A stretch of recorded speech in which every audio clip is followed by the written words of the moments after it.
ગીતાજીમાં સૂત્ર ભગવાને આપ્યું છે, યે યથામામ પ્રપદ્યન્તે તાંસ તૈવ ભજામ્યહમ. તું જે પ્રકારે મને ભજીશ હું પણ તને એ રીતે ભજીશ. તો ઘણા લોકો એમ કે દુનિયાને જમાડે છે એને આપણે શું ભોગ કરવાનો? હા, દુનિયાને જમાડે એવો જો તમારામાં અંદર ભાવ હોય, જ્ઞાન માર્ગી ભાવ હોય, તો દુનિયાને જમાડનારો એ જ. પણ તમારી અંદર ભક્તિ માર્ગી ભાવ હોય કે હું યશોદા અને બાળક, તો એને ભૂખ પણ લાગે. આ પરમાત્માનું વચન છે, તું જે ભાવે મને ભજીશ હું એ રીતે તને રિસ્પોન્સ આપીશ, હું તને એ રીતે ભજીશ. તારી અંદર માનો ભાવ યશોદાનો હશે તો હું બાળક બની જઈશ. તો ઘણા કે દુનિયાને જગાડનારો આપણે શું પડાવવાના, શું જગાવવાના? હા, તમારો જો જ્ઞાન માર્ગી ભાવ હોય તો તટસ્થ છે, એ નથી સૂતો નથી જાગતો. પણ યશોદાનો ભાવ હોય તો એને નિંદ્રા પણ આવે અને જાગે પણ. તમારે એને જગાડવો પડે કે લાલ ને જાગો મો ભયો ભો. તો ગીતાજીમાં પણ ભગવાને યસ્માત અક્ષરવતી તો અહમ અક્ષરાદ પિચોત્તમ અતોસ્મી લોકે વેદે ચ પ્રતિત પુરુષોત્તમ. ત્રણેય રૂપની ચર્ચા કરી. જગત રૂપે દેખાય અક્ષર, અંતર્યામી રૂપે અક્ષર રૂપે બિરાજમાન છે, અને આ બંને જે રૂપ ધારણ કરે એ પુરુષોત્તમ છે, જે આ બધા ભિન્ન ભિન્ન રૂપો ધારણ કરનાર. એટલે આપણે જેની સેવા કરીએ છીએ ને એ પુરુષોત્તમની સેવા કરીએ. પૂર્ણાનંદો હરિસ્તસ્માત કૃષ્ણ એવ ગતિર્મમ. બ્રહ્મના સ્વરૂપની અનેક પ્રકારની ચર્ચા કરી. એને બ્રહ્મ કયો, એને ભગવાન કયો, એને જ પરમાત્મા કયો, અને એને જ ભાગવતમાં કૃષ્ણ કયો. કૃષિર્ભુવાચકો શબ્દ ણસ્ય નિવૃત્તિવાચક તયોરૈક્ય પરબ્રહ્મ કૃષ્ણસ્ય વિધીયતે. કૃષ્ણ શબ્દની વ્યાખ્યા, ડેફિનેશન ઉપનિષદમાં કરવામાં આવી. કૃષિર્ભુવાચકો, ભૂ સત્તાયામ, કૃષ્ણનો અર્થ થાય સત્તા, અને અણાનો શબ્દ અર્થ થાય આનંદ. જેની સર્વત્ર આનંદ રૂપ સત્તા છે એ જ કૃષ્ણ છે. અને એટલા માટે એ પરમાત્મા નંદ બાબાના ઘરે લાલન બનીને આવ્યા, એ કૃષ્ણ રૂપે ઓળખાયા છે પરબ્રહ્મ. આજ પરમાત્મા જુદા જુદા રૂપ નામ વિભેદેન જગત ક્રીડતી યોયત. લીલા કરે અખિલ બ્રહ્માંડમાં એક તું શ્રી હરિ જુજવે રૂપે અનંત ભાસ. મહાપ્રભુજી આજ્ઞા કરે છે, પૂર્ણાનંદ પરમાત્મા છે, અલ્પાનંદ જીવ છે, અને નિરાનંદ જગત છે. અગ્નિમાંથી તણખા ઉડે ત્યારે અગ્નિ પૂર્ણ અગ્નિ રૂપ, આનંદ રૂપ. તણખો ઉડ્યો ને જેમાં ગરમાશ છે તે જ છે એ જીવ, અને ગરમાશ જતી રહે ને રાખ બચી જાય એ નિરાનંદ જગત છે. પણ બ્રહ્મ જ અલ્પાનંદ અને નિરાનંદ રૂપે વ્યાપ્ત છે. આગળ જગત માયા અને જીવની ચર્ચા કરી. દશવિધ લીલાઓનું વર્ણન કર્યું. શ્રીમદ ભાગવતમાં તૃતીય સ્કંદથી, ત્રીજા સ્કંદથી લઈ 12મા સ્કંદ સુધી ભગવાનની 10 લીલાઓનું વર્ણન છે. અને એનું વર્ણન કરતા સુખદેવજી બોલ્યા, અત્ર સર્ગો વિસર્ગશ્ચ સ્થાનમ પોષણમૂતય મન્વંતરેશાનુ કથા નિરોધો મુક્તિરાશ્રય. ત્રીજા સ્કંદથી સર્ગ લીલાથી શરૂ કરી 12મા સ્કંદમાં આશ્રય લીલા સુધી આ દશવિધ લીલાઓનું ભાગવતજીમાં વર્ણન છે. ભગવાનની લીલાઓ કેટલી, તો આપણે ઘણી વાર કહીએ દાન લીલા, માન લીલા, રાસ લીલા. અરે આ બધી લીલાઓ તો એક નિરોધ લીલાને અંતર્ગત છે. પણ ત્રીજા સ્કંદથી સર્ગ લીલાથી શરૂ થાય. 10 લીલા યુતમ સદા, એમ મહાપ્રભુજી પણ કારિકામાં લખે છે. સર્વ ભક્ત સમુદ્ધારે વિસ્ફુરંતમ પરમ પદમ. પ્રભુ સદાય 10 લીલા યુક્ત છે. અને આ 10 લીલાઓ કઈ છે એ તૃતીય સ્કંદથી આપણે દર્શન કરીશું.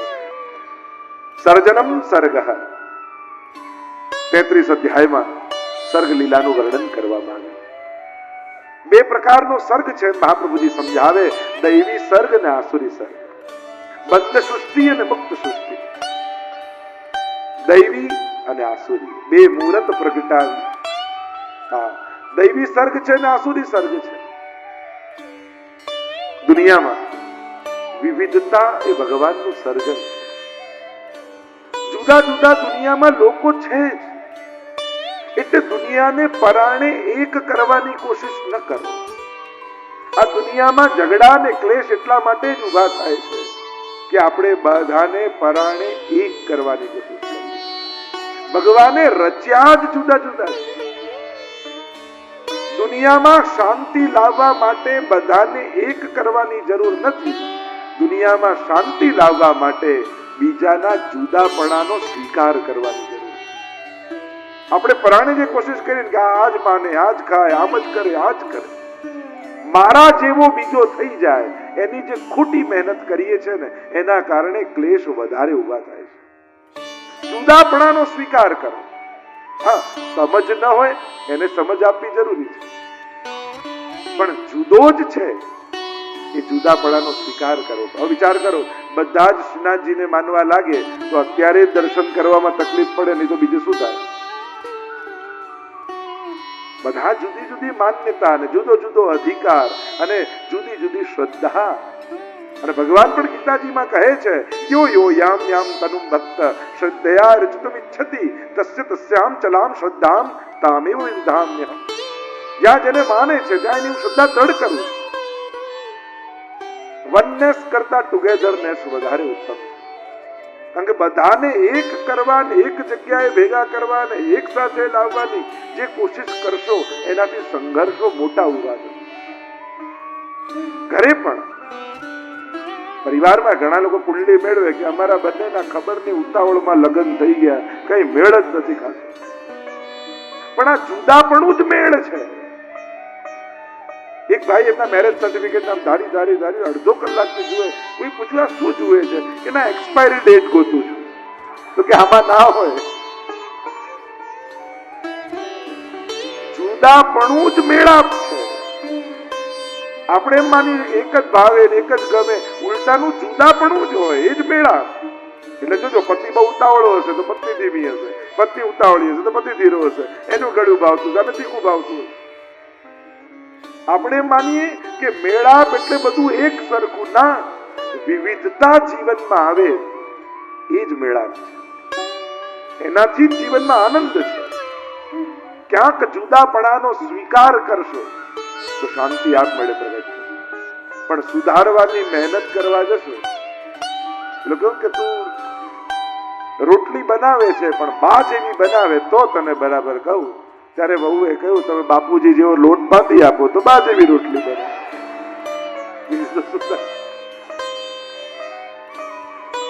આજે જુદાપણાનો સ્વીકાર નથી એટલે સંઘર્ષ છે. અને પાછા લોકો ચિંતા શું કરે? દુનિયા એક થઈ જવાનું, દુનિયા એક માની દેવાનું. અમેરિકા આ કેમ લડે છે? અરે ઘરમાં તું રોજ લડે છે એનું કઈ નહીં. એટલે મોટા મોટા પ્રોબ્લેમ ના સોલ્યુશન લાવવા છે, પણ પોતાના ઘરમાં જે નાના નાના પ્રોબ્લેમ છે એની ચિંતા નથી કરવી. દુનિયામાં શાંતિની શરૂઆત ઘરમાં શાંતિથી કરો. યુવાનોને બહુ હોય એવું, દુનિયામાં શાંતિ હોવી જોઈએ, નામ હોવું જોઈએ, અને ઘરમાં રોજ મા બાપ જોડે ઝઘડતા હોય, સ્વજનો જોડે બાજતા હોય. અરે શાંતિની શરૂઆત પોતાનાથી કરો. મારે કારણે હું ક્યાંય ક્લેશ ઉભો નહીં કરું. આ વિશ્વ શાંતિની શરૂઆતનો મંત્ર છે. તમે ઈચ્છો છો દુનિયામાં શાંતિ થાય તો બસ ઘરમાં શાંતિથી શરૂ કરો. વ્યક્તિઓ કરતા કરતા દુનિયા બને છે. આપણે આપણા જીવનમાં શાંતિ પ્રગટાવી નથી, દુનિયામાં શાંતિ જોઈએ. અને એટલા માટે દુનિયામાં બધા એક માનવું જોઈએ, એક કરવું જોઈએ. ઘરમાં જ પાછળ કોઈને બટાકાનું શાક ભાવે, કોઈ રીંગણાનું ભાવે, કોઈને પૂરી ભાવે, કોઈને રોટલી ભાવે. ઘરમાં 5 જણાની ચોઈસ જુદી છે તો દુનિયાના લોકોની એક જ પસંદગી કેમ થઈ જાય?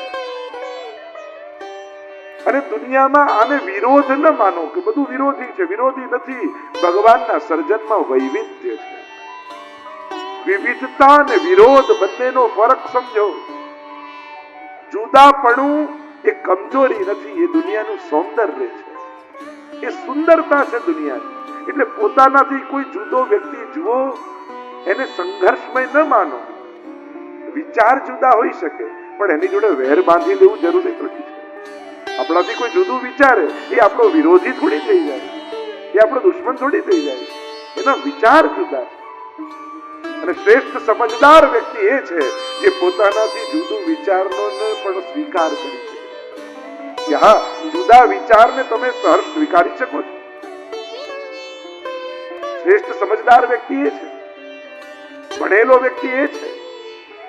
ભણેલો વ્યક્તિ એટલે કેવળ ડિગ્રી લઈને સારી જોબ મેળવી લે એ જ નહીં, સંસારમાં ઉત્તમ રીતે જીવી શકે એ સાચું ભણતર. અને જો એ ન ભણ્યા તો બાકી બધું જ ભણતર ભાર બની જશે. આજે દુનિયામાં ભણતર ભાર બને. બેકારીનું કારણ અભણતા નથી, ભણતર છે. ખેડૂતનો દીકરો બીકોમ થઈ જાય એટલે પછી કોઈ કામનો ના થાય, એમ થઈ જાય. ખેતી ગમે નહીં અને સારી જોબ મળે નહીં એટલે ફ્રસ્ટ્રેટ થઈને જ ભયા કરે. અરે એના કરતા ઉત્તમ રીતે ખેતી કર તો એ જીવનમાં સારો રસ્તો મળે. ઘણી વાર ભણી લેવાથી નાના કામમાં શરમ. અને આ તો વિચાર કરો તો કેટલું મોટું કામ છે. ભારત વર્ષમાં પહેલા બધા સ્વરોજગાર કરતા તો બધાના હાથમાં કામ હતું. તો પછી જયારે પાશ્ચાત્ય પ્રભાવ આવ્યો, ભણીને જોબ કરવાની વિચારધારા આવી, એને કારણે બેકારી વધી છે. લોકો એમ સમજે કે ન ભણવાને કારણે. ન ભણેલા વ્યક્તિ, દરેક વ્યક્તિ પાસે કામ છે. બેકાર ભણેલા વ્યક્તિઓ છે. કારણ કે જે બાપ દાદાનું પૂર્વજોનું કાર્ય હતું એ ગમે નહીં અને બીજું કામ એને લાયક મળે નહીં, કારણ કે એવું ભણતર ન હોય. એટલે દુનિયાને જયારે તમે ચિંતન કરો છો, વિચાર કરો છો, આપણે એમ માનીએ કે દુનિયામાં સુખ માટે બેંકો વધારે હોવી જોઈએ, હોસ્પિટલો વધારે હોવી જોઈએ, સ્કૂલો વધારે હોવી જોઈએ, કોર્ટો વધારે ને પોલીસ સ્ટેશનો વધારે હોવા જોઈએ. 100 વર્ષ પહેલા આજે જેટલી બેંકો છે એટલી નહોતી. 100 વર્ષ પહેલા આજે જેટલી હોસ્પિટલો છે એટલી નહોતી. 100 વર્ષ પહેલા આજે જેટલી સ્કૂલો છે એટલી નહોતી. પણ 100 વર્ષ પહેલા આપણા બાપ દાદાઓ જેટલા સુખ અને શાંતિમય હતા એવી શાંતિ આજે આપણા જીવનમાં છે. જો આનાથી જ સુખ અને શાંતિ આવતી હોત તો આ બધું વધ્યું છે, એની જોડે વધવું જોઈએ. ઉલટાના ક્લેશ અને અશાંતિ વધ્યા છે. દુનિયા આગળ ગઈ કે પાછળ?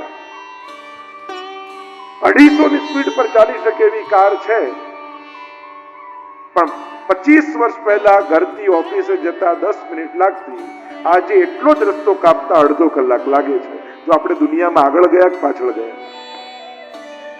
લોકો કે ને 20 વર્ષ પહેલા અમે ઓફિસે જતા 5 મિનિટે પહોંચી જતા, હવે એટલો ટ્રાફિક થઈ ગયો છે કલાક લાગી જાય. તો આ દુનિયા આગળ ગઈ કે પાછળ ગઈ? વધારે ફાસ્ટ ચાલી શકે એવી કાર ખોતી, પણ રોડની સ્પીડ લિમિટ ઘટતી ગઈ. વાર લાગતી કે દુનિયામાં જેટલા સંશોધનો થયા એ બધા સમય બચાવવા માટે થયા. પેલા કપડા ધોવા માટે કલાકે પાદરે કપડા ધોઈને પાછા આવતા, સ્વિચ દાબો ને આજે વોશિંગ મશીનમાં ધોવાઈ જાય. લોટ દળવા માટે કલાક ઘરઘટ્ટી પેલા ગળતા, આજે લોટ દાબો અને સ્વિચ દાબો ને ઘરઘટ્ટીમાં લોટ. બધી જ સંશોધનો જેટલા દુનિયામાં થયા સમય બચાવવા માટે થયા. અને આજે દુનિયાની એક જ તકલીફ છે, એક જ અવાજ બધાનો છે, ટાઈમ નથી. તો આ બધો સમય ગયો ક્યાં? જે કપડા ધોવામાં કલાક લાગતો એ બચવો જોઈએ ને. લોટ દળવામાં કલાક લાગતો એ બચવો જોઈએ ને. એક ગામથી બીજે ગામ જવામાં પહેલા કેટલા મહિનાઓ જતા રહેતા, આજે ફ્લાઇટમાં કલાકમાં પહોંચી જઈએ. એટલો સમય બચવો જોઈએ ને. એ સમય ક્યાં ગયો? ચિંતન કરો. સર્જનમ સર્જન, વૈવિધ્ય ભગવાને સર્જ્યું છે અને વિવિધતાનો સ્વીકાર કરો. એ જ જગતનું સૌંદર્ય છે. દુનિયાને સુંદર બનાવવા માટે વિચાર કરો, તમને ગુલાબી રંગ ગમે, બધાને ગમવો જોઈએ, અને આખી દુનિયામાં ગુલાબી સિવાય કોઈ રંગ જ ન હોત તો દુનિયા કેવી ખરાબ હોત.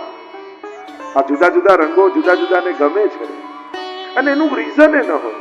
કોઈ એમ પૂછે કે તમને લાલ રંગ ગમે, લાલ જ કેમ ગમે છે? એનું શું રીઝન તમે આપો? કઈ નહીં, બસ ગમે છે મને, એના કારણ થોડી હોય. તમને ગળ્યું જ કેમ ભાવે? કોઈ પૂછે તમને તેનું રીઝન શું હોય?